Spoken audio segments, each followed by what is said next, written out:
नमस्कार, बहुत स्वागत है आपका देश न्यूज में और मैं हूं आपके साथ मनीष कुमार। आप देख रहे हैं हमारा खास कार्यक्रम इलाज का इलाज। उत्तराखंड में एक इंस्टीट्यूट के प्रबंधन ने अचानक ही संस्थान को बंद करने की घोषणा कर दी है। बुधवार को प्रबंधन के लोग संस्थान पहुंचे तो छात्रों ने गेट पर ही हंगामा कर दिया। सूचना पर पुलिस भी मौके पर पहुंची और मामले की जानकारी ली। छात्रों का कहना है कि यदि संस्थान बंद हो रहा है तो उनके भविष्य पर संकट के बादल छा जाएंगे। छात्रों ने प्रबंधन से एक फीस और अन्य संस्थान में प्रवेश दिलाने की बात लिखित में दिए जाने की मांग की है। विश्वविद्यालय प्रशासन ने स्पष्ट तौर पर कह दिया है कि कोई संस्थान अचानक से बंद नहीं किया जा सकता है। मसूरी रोड पर ज्ञानी Inder Singh institute of professional studies स्थित है। इस संस्थान में फार्मेसी और नर्सिंग के कोर्स संचालित होते रहे हैं। बताया गया है कि कुछ समय से संस्थान प्रबंधन की ओर से इस संस्थान को बंद किए जाने की चर्चाएं चल रही थी। बुधवार को जब प्रबंधन के लोग संस्थान पहुंचे तो इससे लेकर हंगामा हो गया। संस्थान प्रबंधन ने भी इस बात को मान लिया है कि वो संस्थान को बंद करना चाहते हैं। इसके साथ ही संस्थान प्रबंधन ने उत्तराखंड तकनीकी विश्वविद्यालय से भी संस्थान को बंद करने की मांग कर दी है। हंगामा कर रहे छात्र मयंक कुमार, सत्यम कुमार, मोहम्मद समीर, नूर अहमद, आकृति सिंह, शोएब, शहनाज, शाहरुल त्यागी आदि का कहना है कि यदि संस्थान बंद हो गया तो उनकी पढ़ाई पर संकट आ जाएगा। छात्रों ने बताया है कि प्रबंधन से वार्ता की गई है। यदि संस्थान बंद किया जाता है तो उनका दाखिला उसी फीस में दूसरे संस्थान में कराया जाए ताकि उनका भविष्य जो है बर्बाद ना हो। छात्रों ने यह भी लिखित में दिए जाने की मांग की है। छात्रों का कहना है कि जब तक लिखित में आश्वासन नहीं मिलता है तब तक हम हंगामा करते रहेंगे, आंदोलन करते रहेंगे। लिखित में नहीं दिए जाने पर छात्रों ने हंगामा किया है, संस्थान का गेट बंद कर दिया। सूचना पर पहुंची राजपुर पुलिस ने किसी भी तरह की कार्रवाई से फिलहाल इनकार कर दिया है। पुलिस का मानना है कि पहले पूरे मामले को समझा जाएगा और उसके बाद में हम कार्रवाई करेंगे। लेकिन आपको बता दें कि पुलिस ने इस पूरे मामले को छात्रों को समझाया है और समझा बुझाकर फिलहाल छात्रों को शांत कराया है। बताया गया है कि संस्थान के इस निर्णय से, इस फैसले से करीब 300 छात्रों का हित प्रभावित होगा। वहीं नियम के अनुसार अगर कोई भी संस्थान बंद होता है तो ये प्रक्रिया साल दर साल होती है, यानी कि प्रोग्रेसिव क्लोजर के अंतर्गत नए एडमिशन बंद कर दिए जाते हैं और पुराने छात्रों के पास होने के बाद संस्थान को पूरी तरीके से बंद कर दिया जाता है। उत्तराखंड तकनीकी विश्वविद्यालय के प्रोफेसर ओंकार सिंह ने बताया कि प्रोग्रेसिव क्लोजर प्रक्रिया में छात्रों का हित सुरक्षित रहता है।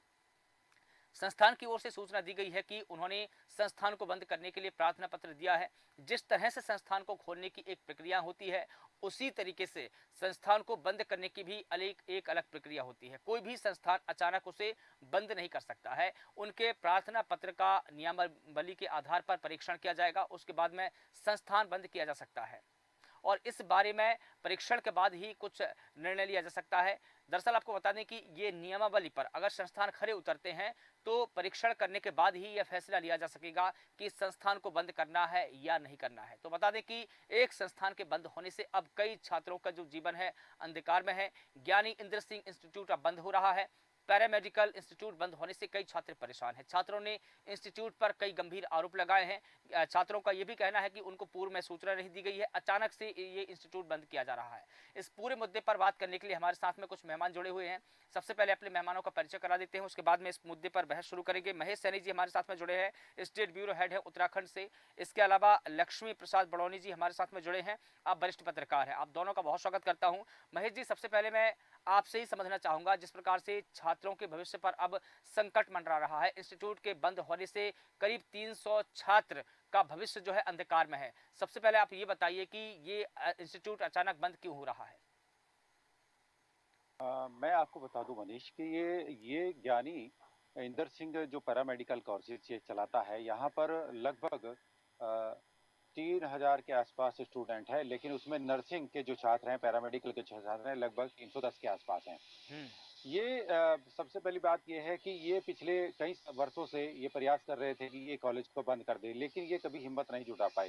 इस बार इन्होंने बिना किसी कानूनी जानकारी के हिसाब से अपना एक प्रार्थना पत्र दिया है जिसमें ये बंद करना चाहते हैं। माना जा रहा है कि कोई इसके पीछे ये प्रॉपर्टी सेल करने का ये इनका मंतव्य है। मैनेजमेंट चाहती है जो रेवेन्यू यहाँ बच्चों से नहीं आ पा रहा है, वो रेवेन्यू वो जो अपनी जमीन है, बिल्डिंग है, स्ट्रक्चर है, वो बेच करके ले ले और इससे अलग हो जाए। तो यहाँ एक तरीके से व्यवसाय देखा जा सकता है मनीष।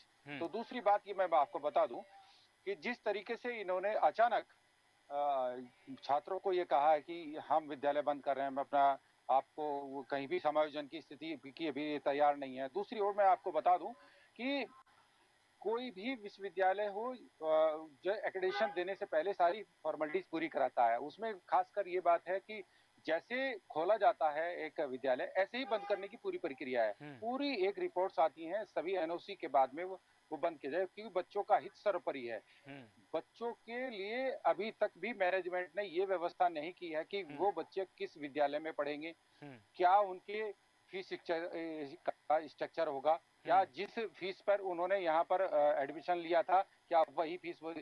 तो ये बहुत सारे सवाल अपने आप में पैदा करते हैं और हुँ, साथ ही मैनेजमेंट को शक के दायरे में लाते हैं। हुँ, मनीष, एक बात आपको यहाँ बहुत स्पष्टता से बता दूँ हुँ, कि जो इसके ओनर हैं परमजीत सिंह, हुँ, उनसे भी बात करने का प्रयास किया गया, लेकिन उन्होंने अभी फ़ोन पिक नहीं किया है। हुँ, तो उनका जो बच्चों ने से मैं हम मेरी बात हुई है, बच्चों ने बताया है कि ये कल इन्हें बाकायदा परसों इन्हें एक नोटिफ़िकेशन भेजा गया क्लास अटेंड करने के लिए, और लेकिन कल परसों शाम ही इन्हें बोल दिया गया कि नहीं, हुँ, कोई व्यवस्था आपकी नहीं हो पा रही है। तो हुँ, कल बच्चों ने आक्रोशित होकर के यह वहाँ धरना और प्रदर्शन किया। हाँ। आज भी बच्चे उफ़ो की स्थिति में हैं। हुँ। लेकिन ठीक है महेश जी, जी मनीष। किसी किसी भी निजी इंस्टीट्यूट को बंद करने की एक प्रक्रिया रहती है, लेकिन देखिए ये निजी फैसला होता है। निजी फैसला है कि जी। इंस्टीट्यूट को बंद करना है तो इंस्टीट्यूट के जो प्रबंधक है, जो मालिक है वो बंद कर सकते हैं। लेकिन वो नियमावली के अंतर्गत बंद कर सकते हैं। पहली नियमावली तो ये कहती है कि अगर इंस्टीट्यूट को बंद करना था तो पूर्व में सूचना पहले छात्रों को देनी चाहिए थी। और दूसरी प्रक्रिया उसकी ये रही कि अगर हम इसी वर्ष में अगर इंस्टीट्यूट को बंद कर रहे हैं तो इस वर्ष में कोई नए एडमिशन नहीं होंगे। क्या इन नियमों का पालन किया गया है? मनीष जी, मैं बता दूं कि क्योंकि नोटिफिकेशन उन्होंने सरकार की तरफ से यानी कि हुँ, विश्वविद्यालय की तरफ से कोई नोटिफिकेशन नहीं है। जिस यूनिवर्सिटी ने एक्रेडिटेशन दी हुई है, उस यूनिवर्सिटी ने किसी तरह का भी कोई अभी तक इन्हें एनओसी नहीं दी है कि ये बंद कर सकते हैं। तो हुँ, पहली बात तो ये किसी तरीके से बंद ही नहीं कर सकते हैं। हुँ, ये बंद करते हैं तो ये इल्लीगल होगा, हुँ, और यहाँ भविष्य जो छात्रों का लगा हुआ है दांव पर, हुँ, उसको उसका पूर्ण जिम्मेदार मैनेजमेंट होगा। हुँ, तो मैनेजमेंट जो एक्ट में जिस एक्ट में ये सोसाइटी दर्ज है, हुँ, उसमें ये कहा जाता है कि नो प्रॉफिट नो लॉस के ऊपर आप काम करेंगे, न कि आप कोई व्यवसाय कर रहे हैं। हुँ, एजुकेशन को कभी भी हमारे यहाँ इंडिया के अंदर व्यवसाय नहीं माना गया है, उसको हुँ, माना गया है कि यहाँ ये नो प्रॉफिट नो लॉस करेंगे। साथ ही मैं हुँ, बता दूं कि इस वर्ष भी इंस्टीट्यूट ने एडमिशन लिए हैं, तो वैसे में बहुत व्यवस्था स्पष्ट नहीं है मैनेजमेंट की। हुँ। मैनेजमेंट को इस तरफ से निश्चित रूप से उन्हें अपने आप को करेक्ट करना होगा, और बच्चों के भविष्य को देखते हुए उन्हें कम से कम नहीं, इस लेकिन सेशन में बच्चों को पढ़ाई करानी पड़ेगी। ठीक है महेश जी, लेकिन यहाँ पर जो कमिटमेंट किया गया था नो प्रॉफिट नो लॉस का, उस कमिटमेंट को यहाँ पर पूरा कहाँ किया जा रहा है? हाँ, नहीं किया जा रहा है मनीष जी, यही तो सवाल है। सवाल हाँ, यही तो है कि यदि वे बच्चे किसी दूसरे इंस्टीट्यूट में जाते, तो उनका फीस स्ट्रक्चर दूसरा है। हुँ, तो वो कहाँ एडजस्ट कर पाएँगे? इसके लिए तो सरकार को ही बीच में आना पड़ेगा, और हुँ, सरकार को ही बीच में आकर के कोई व्यवस्था करनी पड़ेगी। ठीक है। तो शिक्षा जी, विभाग को मनीष जी। क्या कोई लेटर दिया गया है? कोई आवेदन दिया गया है? केवल यूनिवर्सिटी को इन्होंने अपना बंद करने का एक फॉर्मेट भेजा है, जो हुँ, एक संबंधित फॉर्मेट होता है। उन्होंने कहा कि विश्वविद्यालय को कि हम अपना इंस्टीट्यूट बंद करना चाहते हैं, हुँ, और तत्काल ही इन्होंने बंद करने की प्रक्रिया आरंभ कर दी, जबकि उस प्रक्रिया में कम से कम ये माना जाता है कि उसमें 6 से 7 महीने लगते हैं सभी एनओसी जाने में। नहीं, लेकिन यहाँ ये पर है देखिए मनीष महेश जी। जी, यूजीसी के अंतर्गत विश्वविद्यालय संचालित किए जाते हैं। अगर यूजीसी जब जी, तक अपनी एनओसी जारी नहीं करेगा, तब तक विश्वविद्यालय बंद नहीं किया जा सकता है। लेकिन क्या यूजीसी बिल्कुल। के पास में कोई आवेदन, कोई प्रक्रिया की गई है? नहीं, देखिए, मैं आपको बता दूँ मनीष जी, स्पष्ट कर दूँ कि इन्होंने जो इनकी मान्यता है, वो यहाँ उत्तराखंड टेक्निकल यूनिवर्सिटी से है। हुँ, तो सबसे पहले इन्होंने अपनी उत्तराखंड टेक्निकल यूनिवर्सिटी को इन्होंने अपना एक आवेदन दिया कि हम अपना इंस्टीट्यूट बंद करना चाहते हैं, उसकी हुँ, जो कार्रवाई है वो कर ली जाए। हुँ, उसी के तहत, चूँकि जिस यूनिवर्सिटी से गाइडलाइन यूजीसी फॉलो करती कराती है, वो है उत्तराखंड टेक्निकल यूनिवर्सिटी। तो उत्तराखंड टेक्निकल यूनिवर्सिटी सारी चीज़ें यहाँ से पूरी करके एनओसी के लिए यूजीसी को भेजेगा, तब जाकर के इन्हें कहीं ना कहीं मान्यता मिलेगी। नहीं, इससे पहले जितनी यूनिवर्सिटी भी नहीं, कैटेगरी यूनिवर्सिटी ग्रांट कमीशन जो होता है वो विश्वविद्यालय के लिए होता जी है। उसमें कोई भी अगर रूल होंगे जी या कोई भी बदलाव होंगे या जी कोई भी इंस्टीट्यूट बंद होगा या विश्वविद्यालय बंद होंगी, तो जो यूनिवर्सिटी जी ग्रांट कमीशन है वो अपनी एनओसी जारी करेगा। तो मेरा मतलब ये था कि अगर निश्चित। इन्होंने यूजी से संपर्क नहीं किया है तो ये पूरी तौर पर इलीगल है। नहीं मनीष, इन्होंने देखिए जो प्रक्रिया है वो प्रक्रिया है यूनिवर्सिटी की, ये इंस्टीट्यूट यूनिवर्सिटी को रिपोर्ट करेगा, यूनिवर्सिटी अपनी एक रिपोर्ट बना करके वो वो यूजीसी यूजीसी को जारी है। भेजेगा। तो यू हाँ, तो यूजीसी उसको उस पर ये तय करेगा कि इन्हें बंद करने का दिया जाए या नहीं या दिया नहीं जाए। दिया जाए, ठीक है। तो ठीक अल्टीमेट ठीक है। लक्ष्मी प्रसाद जी जी हमारे साथ में जुड़े हैं, वरिष्ठ पत्रकार हैं। सर, जिस प्रकार से ये मामला सामने आया है कि इंस्टीट्यूट बंद हो रहा है, अब यहाँ पर कई सारे सवाल हैं। पहला तो यही है कि किसी भी संस्थान को अगर बंद किया जाता है तो छात्र हित सर्वोपरि होता है। उसमें छात्रों को हित को देखते हुए ही उसमें आप कोई भी कदम उठा सकते हैं। लेकिन यहाँ पर कई सारे सवाल यहाँ पर छूट जाते हैं। छात्रों ने हंगामा किया कि सबसे पहला तो यह है कि हमारी जो सेमेस्टर है उनको बीच में ही पढ़ाई छूट जाएगी हमारी। दूसरे विश्वविद्यालयों में या दूसरे कॉलेज में अगर हमारा दाखिला होगा तो उसकी प्रक्रिया क्या रहेगी, हमारा फीस का स्ट्रक्चर क्या रहेगा, क्या इसी फीस के आधार पर हमारी वहाँ पर दाखिला हो जाएगा। तमाम प्रकार के सवाल छात्रों ने उठाए हैं। लेकिन सवाल ये भी है कि शिक्षा विभाग क्या इस पूरे मामले में इंटरफेयर करेगा। जी जी, मनीष जी, निश्चित रूप से ये बहुत दुर्भाग्यपूर्ण स्थिति है कि एक इंस्टीट्यूट बंद होने जा रहा है और अचानक उसे बंद करने की घोषणा कर दी जाती है। ये उत्तराखंड के लिए मतलब ऐसी अच्छी स्थिति नहीं है। एक बार मैं अगर आपको ध्यान दिलाना चाहूँ तो एनआईटी श्रीनगर में है। 2-3 साल पहले वहाँ के छात्रों को परीक्षा देने के लिए जयपुर जाना पड़ा। तो यहाँ ये पहला मामला नहीं है, यहाँ उत्तराखंड में इस तरह के मामले होते रहे हैं। कम से कम जो है शिक्षा मंत्री या उनको ये देखा जाना चाहिए कि जब भी किसी इंस्टीट्यूट को मान्यता दी जाए तो उसका पहले वो देख लिया जाए कि इंफ्रास्ट्रक्चर वो कैसा है, उसका क्या संस्थान को कितना वो चला सकते हैं। ऐसे तो वहाँ जो ज्ञानी इंदर सिंह इंस्टीट्यूट है वहाँ करीब 300 छात्र शिक्षा ग्रहण कर रहे थे। नहीं, लेकिन इन छात्रों के भविष्य का क्या होगा, हाँ, ये सबसे बड़ी बात है।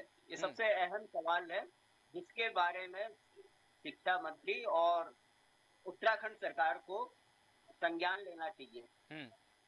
नहीं, जिस प्रकार से महेश सैनी जी ने बताया कि जब भी किसी भी कॉलेज की मान्यताएं होती है, डॉक्यूमेंटेशन होते हैं, तो उसमें एक शर्त रहती है, एक कमिटमेंट रहता है कि नो प्रॉफिट नो लॉस। इसके तहत उसको एनओसी जारी की जाती है और उसकी मान्यता होती है। क्योंकि महेश सैनी जी अभी ये भी बता रहे थे कि अगर किसी भी इंस्टीट्यूट को अगर बिजनेस बनाया गया तो एनओसी जारी होगी नहीं। लेकिन यहाँ पर पूरा मामला बिजनेस से जुड़ा हुआ है, छात्रों से या एजुकेशन सेक्टर से उनका बिजनेस नहीं आया, व्यापार नहीं आया, और इसी के चलते इस इंस्टीट्यूट को बंद किया जा रहा है। तो ये जो मिनिमम अर्हता है उसका उल्लंघन है, कानून नियमों का उल्लंघन है।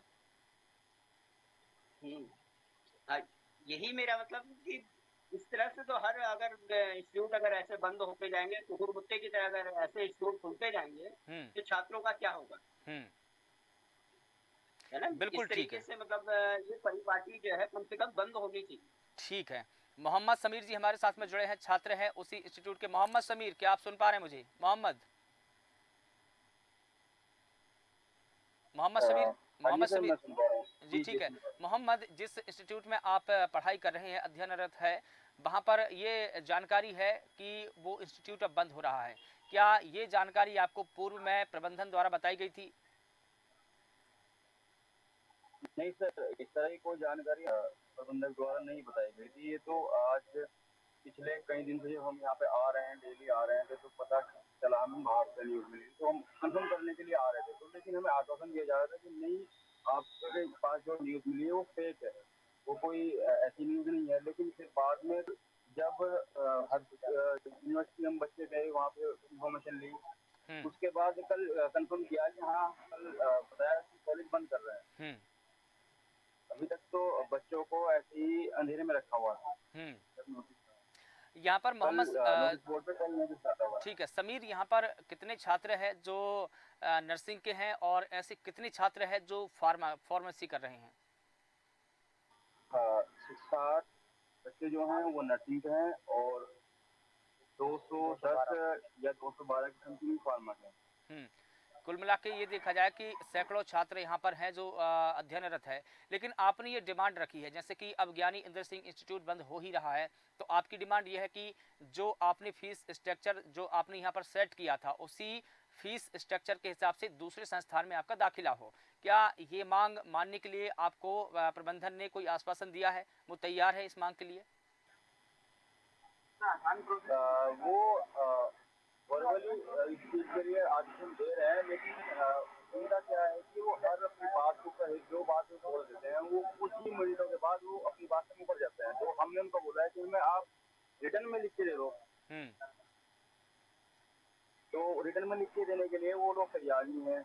वैसे तो मिड में बच्चों का साल मतलब ये सेमेस्टर हुआ है मेरा खुद का, अभी सेमेस्टर रिजल्ट पेंडिंग है सर, वो रिजल्ट नहीं आया। अभी मैं साल के बीच में कहाँ जाऊंगा, कौन सा कॉलेज मुझे एक्सेप्ट करेगा, इसमें क्या कार्रवाई होगी। हम ये डिमांड रखते हैं कॉलेज से कि हमारा काम किया जाए और इसकी जिम्मेदारी जो है कॉलेज प्रबंधक बोले और हमें INC अप्रूव कॉलेज मिले और जो हमारा फीस स्ट्रक्चर यहाँ पे हमने सेट किया था उसी फीस स्ट्रक्चर के अंदर हमें हमारी जो आगे की पढ़ाई है वो कंटिन्यू कराई जाए। ठीक है, दूसरे संस्थान में यहाँ पर दाखिले की बात चल रही है समीर, दूसरे संस्थान में दाखिले की बात चल रही है, वो कौन सा संस्थान, क्या उस संस्थान का नाम आपको बताया गया है और क्या आपने वहाँ पर पता किया है कि वहाँ पढ़ाई का स्ट्रक्चर कैसा रहता है, फीस का स्ट्रक्चर कैसा रहता है? जैसे कि सामने ये भी निकल कर आ रहा है कि अभी आपकी सेमेस्टर की पढ़ाई शुरू हो चुकी है, बीच में ही आपको सेमेस्टर छोड़ने पड़ेंगे, अगर आप वहाँ पर जाते हैं तो आपकी पढ़ाई कितनी बाधित होगी?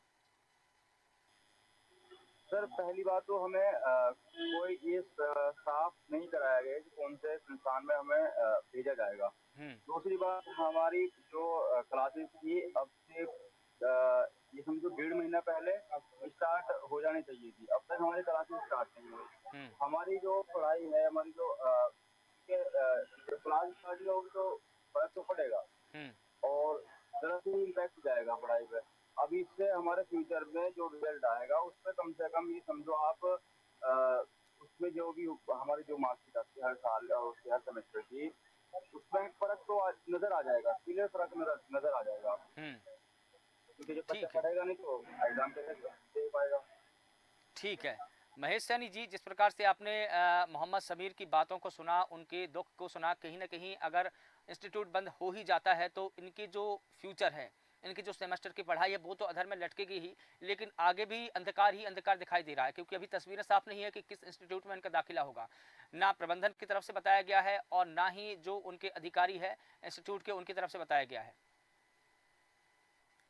जी मनीष, मैं बता रहा हूँ कि जिस तरीके से ये घटनाक्रम हुआ है बिल्कुल एकदम जैसे अचानक कोई बारिश आ जाती है और व्यक्ति छाता लेकर नहीं जाता है, तो उसी तरीके से बच्चों को अनसेफ छोड़ने का एक जो प्रयास मैनेजमेंट कर रहा है वो बड़ा दुखदाई है। ऐसे में ये कहा जा सकता है मनीष कि उन लोगों ने कोई किसी तरह की मानवता तो दिखाई ही नहीं है, साथ साथ इन बच्चों के भविष्य से खिलवाड़ करने का जो प्रयास है उनके खिलाफ सख्त कार्रवाई होनी चाहिए।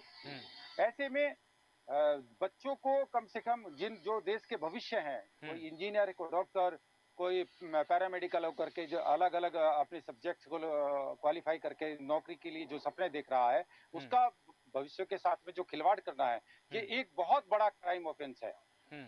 इसीलिए इस मैनेजमेंट स्कूल पर सख्त कार्रवाई होनी चाहिए, तभी जाकर के कोई व्यवस्था बनने की बात बनेगी। जी मनीष, बिल्कुल ठीक है। लक्ष्मी प्रसाद जी लगातार हमारे साथ में जुड़े हैं। सर, जैसा कि मैंने पूर्व में भी आपसे ये सवाल किया था, मैं दोहराना फिर चाहूँगा। देखिए, क्योंकि जितने भी एजुकेशन इंस्टीट्यूट होते हैं, जितने भी विद्यालय होते हैं, कॉलेज होते हैं, विश्वविद्यालय होते हैं, वो कहीं ना कहीं under rule of the government होते हैं। लेकिन यहाँ पर गवर्नमेंट अगर नदारद हो जाए या जो एजुकेशन डिपार्टमेंट है वो यहाँ पर नदारद हो जाए, तो ऐसे में ये बड़ी चुनौती होगी छात्रों के लिए कि वो इस आपदा से बचे। आपदा का इस्तेमाल इसलिए कर रहा हूँ क्योंकि अभी उनको ये भी नहीं पता है कि दूसरे कॉलेज में हमको कब दाखिला मिलेगा, क्योंकि संस्थान तो बंद होने की कगार पर ही है, ये बिल्कुल स्पष्ट हो गया है।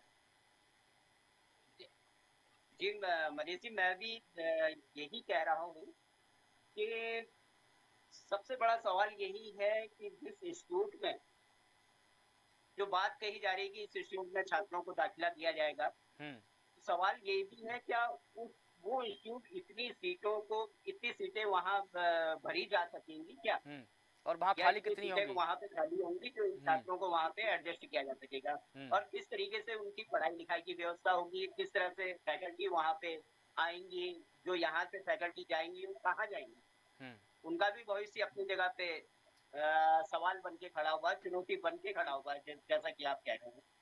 तो सवाल यही है कि मुझे लगता है कि शासन को, उत्तराखंड प्रशासन और शासन को इस स्थिति में जल्दी से जल्दी हस्तक्षेप करना चाहिए और छात्रों के भविष्य को अंधकारमय होने से बचाने के लिए आगे आना चाहिए। बिल्कुल ठीक है। और मैं तो इतना भी कहूँगा कि जिला कलेक्टर है, उनके पास भी ये पूरा मामला जाना चाहिए, क्योंकि जिला कलेक्टर की पहली जिम्मेदारी होती है कि उस जिले में वो बैठे हुए हैं, जिले के मालिक हैं, और वहीं पर इस प्रकार के हालात हैं तो वो भी सरकार से डिमांड करे, और सरकार से ही क्यों बल्कि शिक्षा विभाग को बाकायदा लेटर लिखना चाहिए कि इस प्रकार की घटना यहाँ पर होने वाली है तो छात्रों के भविष्य को सुरक्षित रखा जाए, कम से कम उनके हितों को देखा जाए, तो इसमें एजुकेशन डिपार्टमेंट इंटरफेयर करे। तो ये पहल मुझे लगता है कि जिला प्रशासन की तरफ से भी की जानी चाहिए।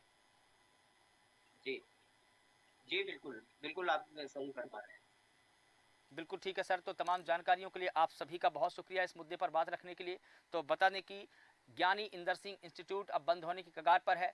पैरामेडिकल इंस्टीट्यूट बंद होने से कई छात्र परेशान हैं। सैकड़ों छात्रों का जो भविष्य है अंधकार में लटका हुआ है। छात्रों ने इंस्टीट्यूट पर कई गंभीर आरोप लगाए हैं। छात्रों का ये भी कहना है कि पूर्व में उनको सूचना नहीं दी गई है, इससे कि फार्मेसी और जो नर्सिंग स्टाफ के जो छात्र हैं वो भी उनकी बीच सेमेस्टर में ही पढ़ाई छोड़नी पड़ेगी, क्योंकि जिस दूसरे संस्थान में उनका दाखिला कराने की बात चल रही है, हालांकि उसमें अभी ये अता पता नहीं चल पाया है कि किस संस्थान में उनको दाखिला किया जाएगा और वहाँ पर सीट कितनी खाली है, वहाँ का फीस स्ट्रक्चर कैसा रहेगा, क्या इसी फीस स्ट्रक्चर के आधार पर वहाँ पर उनका दाखिला हो जाएगा। तो इस प्रकार के कई सारे सवाल है जो इंस्टीट्यूट पर अब खड़े हो रहे हैं। फिलहाल देश न्यूज़ के खास कार्यक्रम इलाज का इलाज में बस इतना ही। देश और दुनिया की तमाम बड़ी खबरों के लिए आप लगातार बने रहिए देश न्यूज़ के साथ। नमस्कार।